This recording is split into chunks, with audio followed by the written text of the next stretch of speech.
Bienvenida Nicolás Alvarado, columnista del Heraldo de México. Gracias por estar con nosotros. Bienvenido. Gracias, Joely. Al contrario, muchas gracias por la invitación. ¿Cuál es el valor y el aporte de la reina Isabel II al mundo entero?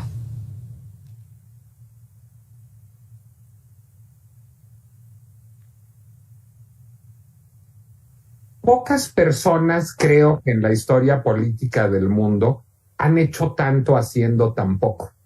Es decir, ser reina de la Gran Bretaña, ser reina de Inglaterra, del Reino Unido, pues es una chamba un poco rara. Es decir, no se es un jefe de Estado, pero no se es un jefe de gobierno, no se es realmente un actor político, pero incluso, digamos, ser reina de Inglaterra, pues implica un poco abjurar de las propias posiciones políticas. Es decir, ¿la reina votaba por los laboristas o por los Tories? No sabemos. ¿La reina estaba en contra o a favor del Brexit? No sabemos. ¿Qué opinaba la reina de la relación con Estados Unidos? No sabemos. Y no sabemos porque hizo bien su chamba. Si hubiera hecho mal su chamba, lo sabríamos. Pero es que la función, digamos, en una monarquía parlamentaria, en una monarquía constitucional como es el Reino Unido, de una reina, es encarnar ciertos valores atemporales, apolíticos o transpolíticos, si así lo quieres, es decir, que van más allá de los rejuegos de la política partidista del día al día, de lo que sucede en la Cámara de los Comunes, de lo que sucede en las instituciones públicas, y encarnar una cierta idea de lo británico que permita generar cohesión social, que permita unir a todo un pueblo, a toda una ciudadanía, en torno a alguien que se vuelve un icono, que se vuelve una idea. Ahora, tú me dirás, pues hay muchos iconos de lo británico, desde el fish and chips y los pubs hasta William Shakespeare y James Bond. Sí, pero no trabajan 24/7 durante 70 años. Eso es lo que me parece pesadísimo del papel de ser la reina Isabel II. Y digo la reina Isabel II porque no es cualquier reina. Creo que pocos monarcas en monarquías parlamentarias constitucionales como el Reino Unido generan, pues digamos, tanta lealtad. Incluso hay muchos republicanos en el Reino Unido, muchas personas que piensan que la monarquía es una institución obsoleta, con la que yo tendo a estar de acuerdo, que sin embargo se declaraban isabelinos, es decir, se declaraban admiradores de cómo jugó políticamente la reina Isabel al no jugar, al no pronunciar nunca su opinión y al encarnar desde sus primeras transmisiones radiofónicas en la Segunda Guerra Mundial como princesa hasta hace 5 minutos con la salida del poder de Boris Johnson y la llegada de Liz Truss, pues digamos como una encarnación de la dignidad, de la flema británica, de un espíritu de resiliencia, de un espíritu de serenidad. Una sola vez cometió un error, Stephen Frears lo retrata muy bien en su película The Queen, cuando muere Diana de Gales, su exnuera, no reacciona rápido, no lee bien el momento político, no se da cuenta de que hay que poner la bandera media asta, de que hay que salir a emitir declaraciones, y eso le cuesta caro, pero es tal el capital político que ha acumulado justo por no ser un actor político, que sale al balcón de Buckingham Palace y en 5 días la perdonan. Es decir, finalmente el Reino Unido se vuelve otra vez un país profundamente isabelino. Creo que eso es un juego que genera un valor importante para una democracia, como lo es el Reino Unido, aunque se tenga, digamos, nominalmente un régimen monárquico, pero que no todo el mundo puede jugar. Y creo que eso es, pues digamos, el gran tema de debate en este momento. Nicolás, hay que repensar las cosas y recordar que pasó por guerras, por la pandemia hasta del coronavirus, por el Brexit con todo y la sacudida económica, político y social que eso significó para toda Europa después de este acomodo económico del bloque de la Unión Europea, cambios sociales como el divorcio, incluso en su propia familia, el aborto, el reconocimiento de varios derechos humanos y civiles. ¿Fue un agente de unidad y cambio o todo lo contrario? A ver, yo creo que nos deja un Reino Unido que pudo transitar hacia valores más democráticos, y eso no es poca cosa. A ver, déjame echarte otra. La reina Isabel empieza a reinar en un país en que la homosexualidad está penalizada. La homosexualidad no se descriminaliza en el Reino Unido hasta los años 60, el aborto también. Llega al poder en un país en donde se debatió mucho si el nombre de la familia tenía que pasar a Mountbatten, el apellido de su marido podía seguir siendo Windsor. Es decir, realmente le tocaron muchos cambios sociales. Le tocó pagar impuestos, que no es una cosa menor para una monarca. Ya hace muy poquito, si no me equivoco, es a principios de este siglo, en donde la presión política de cómo es posible que una mujer que tiene tanto dinero y que vive del erario público no pague impuestos, la termina haciendo ceder y pagar impuestos. No que no pataleara, no que quisiera cívicamente pagar impuestos. Pero lo que creo es que en su infinita discreción, lo que permitió es que sucedieran las cosas, que transitaran las cosas. No fue un agente de cambio, pero no fue un obstáculo de cambio. En alguien con, digamos, sus características familiares, sociales, culturales y con su posición, no es poco mérito. Ban Ki-moon, el secretario general de las Naciones Unidas, en alguna de las alocuciones de la reina en Naciones Unidas, llegó a presentarla como un ancla de nuestros tiempos. Y sí, era la certeza. Unión Europea o no Unión Europea, aborto o no aborto, homosexualidad o no homosexualidad, impuestos o no impuestos, la reina iba a estar ahí e iba a ser sensata e iba a ser digna y ella no iba a dar escándalos. Ella iba a encarnar, pues digamos, este ideal de lo británico. Ponía yo un ejemplo hace rato platicando con alguien. O sea, a ver, esa función en Francia, que no es una monarquía ya, que es una república, la cumple Marianne. No más que Marianne es un papel muy fácil de jugar, es decir, pues este arquetipo que es la encarnación de la Revolución Francesa, pues cada 10 años el Estado francés invita a una guapa, invita a Inés de la Fressange o a Catherine Deneuve o a Leticia Casta que pose para un busto de Marianne, hacen muchas réplicas en yeso y las ponen en las alcaldías. Y Marianne es una idea muy bonita y fomenta la cohesión social, pero Marianne no tiene la chamba de estar viva. Marianne no tiene la chamba de dialogar con el primer ministro, nada más es una guapa que posa como encarnación de la Revolución Francesa y ponen su busto en las alcaldías. Encarnar ese trabajo siendo un ser de carne y hueso, con marido, con hijos, con ideas políticas, con filias y fobias. Digo, pues yo no creo que todos los primeros ministros te hayan caído igual de bien. No es lo mismo tratar con Winston Churchill que tratar con Tony Blair que tratar con Boris Johnson. Y sin embargo, lo hizo con extraordinario garbo y donaire. Entonces, sí es muy un ancla para nuestros tiempos, bien lo dijo Ban Ki-moon, pero no dejemos de leer que cuando Ban Ki-moon dice eso, está hablando de los tiempos de los que nacimos en el siglo XX, como tú y como yo, y como ella y como Ban Ki-moon, pero a lo mejor ya no sería un ancla para estos tiempos. Creo que hubo dos figuras muy disruptoras en la narrativa de la reina Isabel. Una es Diana de Gales, la otra es Meghan Markle, dos princesas del pueblo, digamos, que más allá de que sus funciones no fueran particularmente políticas en ninguna de los dos casos, bueno, pues representaban, de pronto aparece una princesa que baila disco con John Travolta y que maneja y que quiere ir a la playa y que quiere salir con sus hijos y que está por la lucha contra las minas antipersonales, o de pronto aparece una princesa de, digamos, origen racial mezclado con un componente negro importante, que es actriz de tele, que es una mujer profesional, que firma deals con Netflix o con Amazon. Entonces, de pronto, aparecen estas figuras y uno dice, caray, con las reivindicaciones identitarias que vivimos ahora, quién sabe si la reina Isabel le haya dicho algo a generaciones más jóvenes que nosotros. Sería interesante conocer la opinión de los británicos y de los no británicos nacidos en el siglo XXI sobre la reina Isabel. Tengo la impresión de que a su sucesor, Carlos III, ahora le costará trabajo encarnar ese papel. No es un hombre que tenga una buena imagen pública, no es un hombre querido, es un hombre que hace declaraciones polémicas, que tuvo una vida amorosa, sexual, polémica, que llega además con una familia emproblemada. Ese sí que tiene un hermano incómodo en términos políticos. Entonces, no le será fácil, y además es un hombre muy mayor. Es decir, Isabel empezó a ser reina a los 20 y tantos, Carlos empieza a ser rey a los 70 y tantos.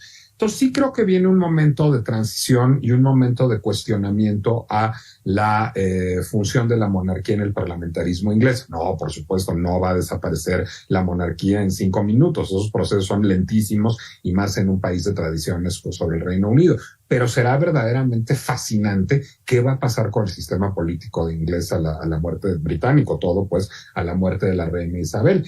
Recuerdo muy bien a la reina Isabel, por ejemplo, de gira por Escocia, simplemente saludando como saludaba ella, con su abrigo de color sólido y su sombrerito, y exhortando a los escoceses a pensar con mucho cuidado el referéndum sobre la independencia.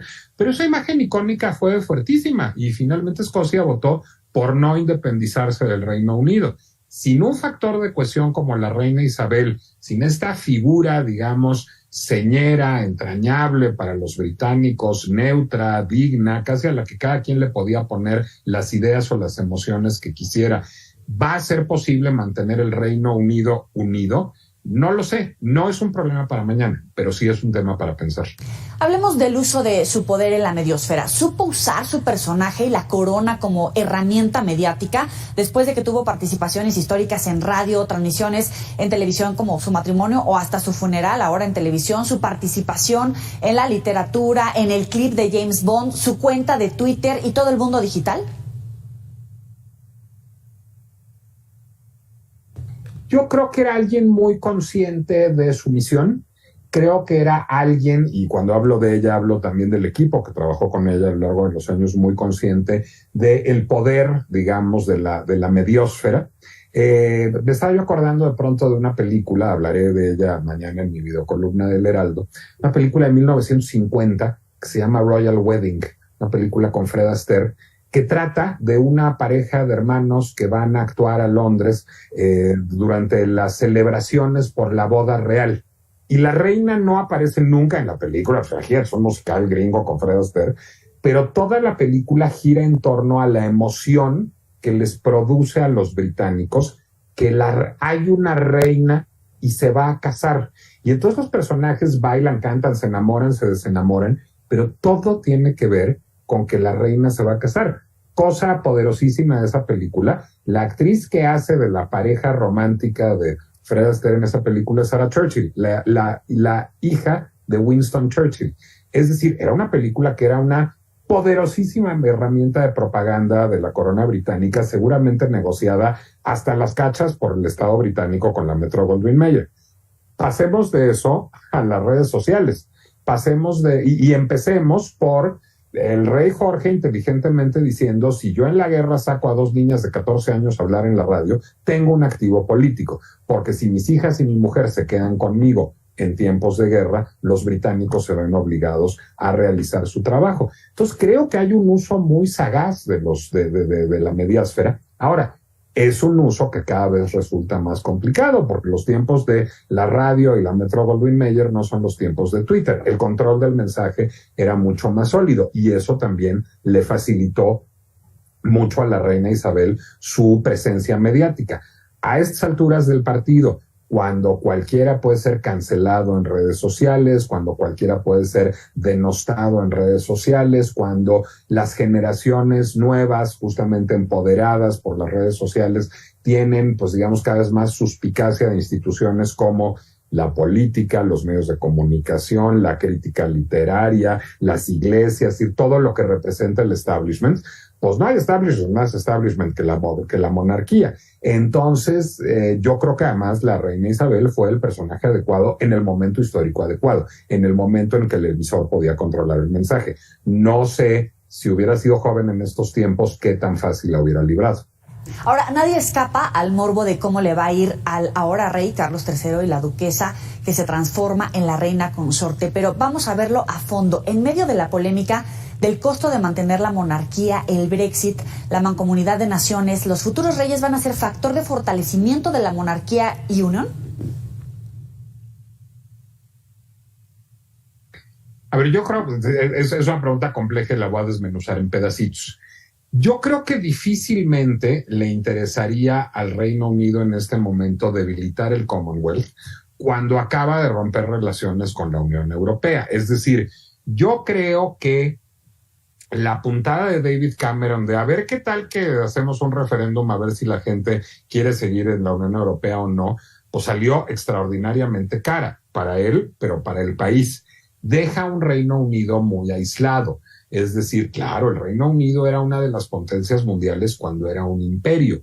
al disolverse ese imperio y volverse algo que es fundamentalmente un acuerdo político y económico laxo, que eso es lo que es el Commonwealth, pues queda bastante aislado el Reino Unido. El mensaje del presidente Biden fue muy importante hoy, porque lo que hace es refrendar, al menos en la narrativa, la idea de esta relación especial entre el Reino Unido y los Estados Unidos, que al Reino Unido le urge, porque su situación con Europa está bastante emproblemada. El legado de Boris Johnson no es bueno. Liz Truss no pinta bien. Lleva 4 minutos en el cargo y se le muere la reina al día siguiente de que toma posesión. Es decir, no es un momento fácil en términos políticos para el Reino Unido.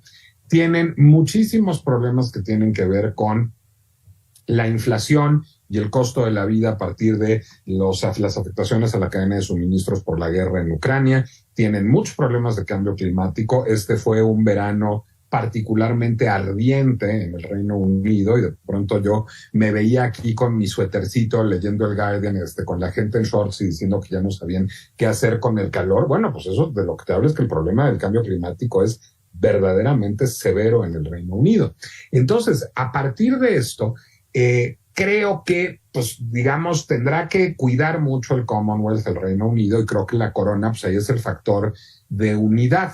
En un contexto, además, en donde hay liderazgos muy fuertes, como por ejemplo el de Justin Trudeau. Es decir, pues, ¿para qué necesita Justin Trudeau al Reino Unido? Pues básicamente para nada. Digo, es un socio comercial y ya. Entonces, creo que eso les interesará de manera particularmente especial. Más allá de eso, creo que, digamos, lo que deberá buscar en este momento el Reino Unido es tender puentes, y tenía un activo importante en la reina Isabel, pero no todas las monarquías son iguales. Me queda claro en el reinado de Isabel II que aquí la monarquía funcionó con un mecanismo de control democrático. Es decir, uno de los factores de estabilidad, uno de los factores que permitieron que, digamos, los procesos democráticos y la gobernanza se dieran de manera correcta en el Reino Unido fue la figura de la reina Isabel. ¿Los reyes Carlos y Camila van a lograr transmitir eso? No sé. Creo que son figuras demasiado polarizantes. Y pienso en un caso, digamos, como el del rey de España, en donde los escándalos del propio rey y de sus hijas y de sus yernos, pues llevaron a un tal problema de gobernanza que tuvo que abdicar el rey, tuvieron que meter al bote a un cuñado, la otra se divorció. Es decir, finalmente fue insostenible políticamente el reinado del rey Juan Carlos. Entonces, no se dan en maceta las reinas Isabel, y no se dan en maceta porque la capacidad política de sostener la presión callada y digna, que es el papel de un rey en una democracia, es muy difícil, y ella lo jugó casi siempre, salvo en el caso de la muerte de Diana, muy bien. Nico Alvarado, gracias por estos minutos para el auditorio de Mega Noticias. Al contrario, Joely, gracias a ti. Te mando un abrazo. Igualmente, muy buena noche para ti, y vamos a invitarlos a que recuperen esta entrevista en los próximos espacios informativos. Vamos a la pausa, volvemos.